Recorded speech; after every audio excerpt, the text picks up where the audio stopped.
மாவட்ட அளவிலான ஓட்டப்பந்தயம் நடைபெற்று கொண்டிருந்தது. கடந்த ஒரு மாதமாக தீவிர பயிற்சி எடுத்து களத்தில் ஓடுவதற்கு தயாராக இருந்தான் மணி. எப்படியாவது முதல் பரிசு வெல்ல வேண்டும் என்ற எண்ணம் தான் மனதில் ஓடிக்கொண்டிருந்தது.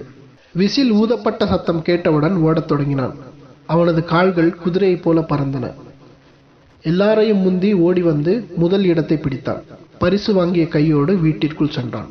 வயலில் உழுது கொண்டிருந்த அப்பாவை நோக்கி சென்று பரிசை கொடுத்தான். அவனது அப்பா மிகுந்த மகிழ்ச்சியோடு உனது விடாமுயற்சியும் தொடர் பயிற்சிக்கும் கிடைத்த வெற்றி என்று பாராட்டினார். சில மாதங்கள் கடந்தன. பொங்கல் தினத்தன்று மணியின் ஊரில் ஓட்டப்பந்தயம் வைக்கப்பட்டது. ஊரார் முன்னிலையில் ஓடத் தொடங்கினான். ஆனால் பழைய வேகமில்லை. கால்களில் ஏதோ வலி தெரிந்தது. பரிசு பெறவே போராட வேண்டியிருந்தது. இறுதியாக 3ஆம் பரிசு பெற்றான். தன்னால் முதல் பரிசு பெற முடியவில்லையே என்று வருத்தத்தோடு அப்பாவிடம் சொன்னான்.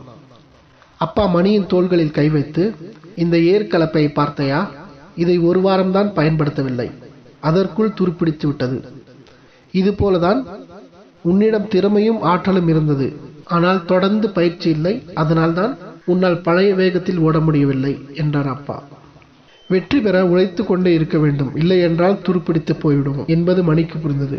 தொடர் முயற்சியும் தொடர் பயிற்சியும் தான் வெற்றிக்கு காரணம்.